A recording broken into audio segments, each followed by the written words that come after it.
Good afternoon. I'm Chef Tony Hedger from L'Ecole Culinaire in St. Louis, Missouri. Today we're going to be making a chocolate and raspberry buttercream or frosting. What we've done is we've made a simple buttercream. A simple buttercream is nothing more than 1 pound of butter, a half a pound of shortening, 2.5 pounds of powdered sugar, 5 ounces of egg white, 8 ounces of hot water. That's all a buttercream is. You add it in succession, just like I said there, and you'll get a nice buttercream. The only thing that we're going to do now is we're going to add flavorings to that buttercream. Flavorings are very, very important, but the one thing about it is once you add a flavoring, you can't take a flavoring out. So my advice to everyone out there is to make sure that you put it in a little bit at a time. Once you put in a little bit at a time, you'll know where your tastes lie. Okay, so we've already got this buttercream made. It's very nice, it's very fluffy. Okay, so we're going to go ahead and leave it right there. First thing I'm going to do is I'm going to take chocolate, and what I do have is nice semi-sweet morsels. Okay, they're the minis. What I'm going to do is I'm going to take those and put them in a double boiler. The thing that you have to remember about putting chocolate into a double boiler is, one, make sure that the bowl does not touch the water, so you only need a little bit, and that's what I have. Second, you want to make sure that you have a towel to hold the bowl, because believe me, that bowl is going to get hot. And the last thing that you need to know is don't let that steam come over the top and introduce itself to that chocolate. Because what's going to happen with that chocolate is that chocolate's going to seize up and you're going to have a nice greasy mess. Okay, so here we go. Won't need it on there too long. Just keep an eye on it. Stir it around. Okay, we already see semi-sweet morsels starting to break down a little bit. Okay, don't be alarmed, just let it go. As long as you move it around, I don't have any steam coming around the edge of my bowl. Why? Because I had my pot on high, I had the steam rolling, and then I turned it down. Okay, so I still have steam, but it's not coming over the top. It's just introducing itself to the bottom of the bowl, heating up the bottom of my bowl, heating up the sides, and now I'm getting a nice melt. So keep stirring it around. People always ask me, well, how much should I put in? Everybody's different. Some people, want a little bit more chocolate than other folks. Other people want a little bit more raspberry than other folks. Whatever flavoring that you're doing, make sure it suits your taste.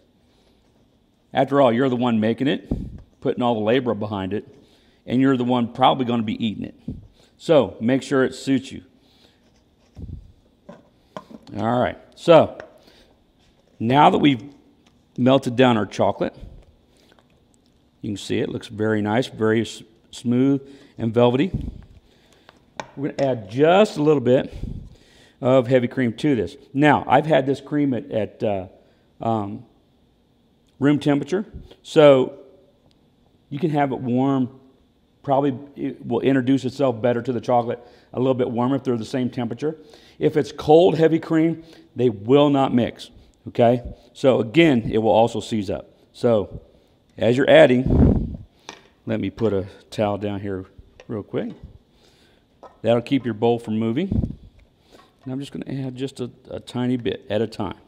Let it warm up. Just going to keep it fluid.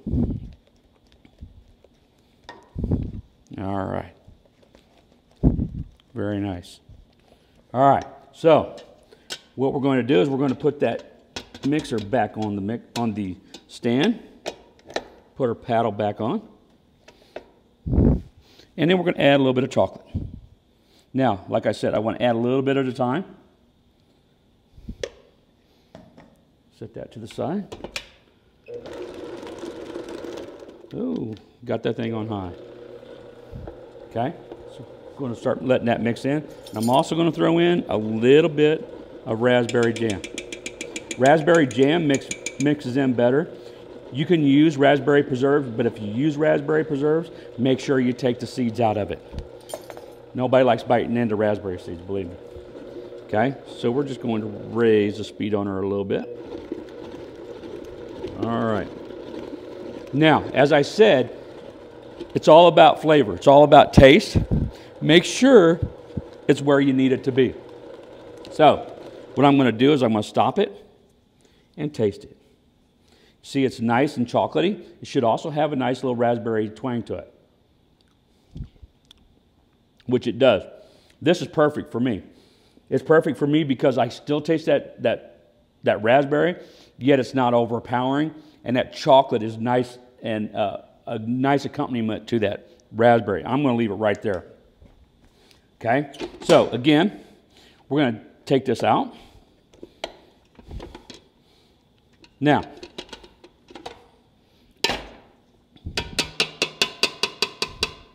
one thing that we need to make sure of is that this is fully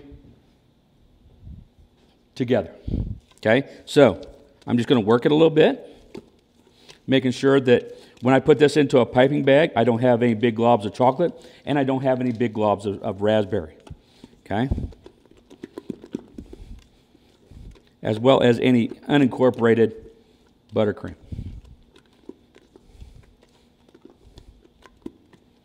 Okay. We're going to take our piping bag. I already have my tip inside. I'm going to fold it down.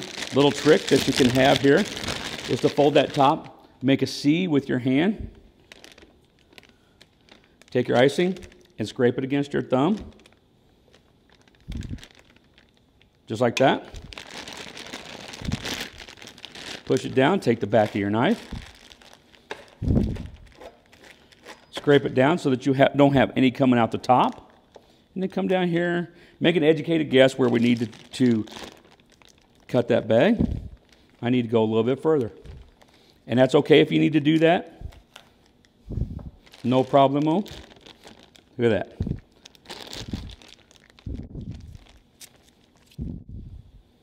Now, make sure you don't have any air bubbles or air gaps. We're going to take a little bit of cupcake right here. Chocolate with chocolate raspberry.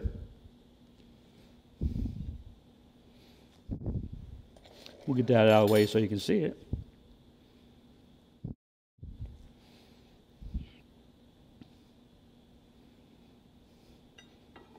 And this is adding flavor to a buttercream, adding chocolate and raspberry homemade frosting. I'm Tony Hedger from St. Louis, Missouri. Thank you.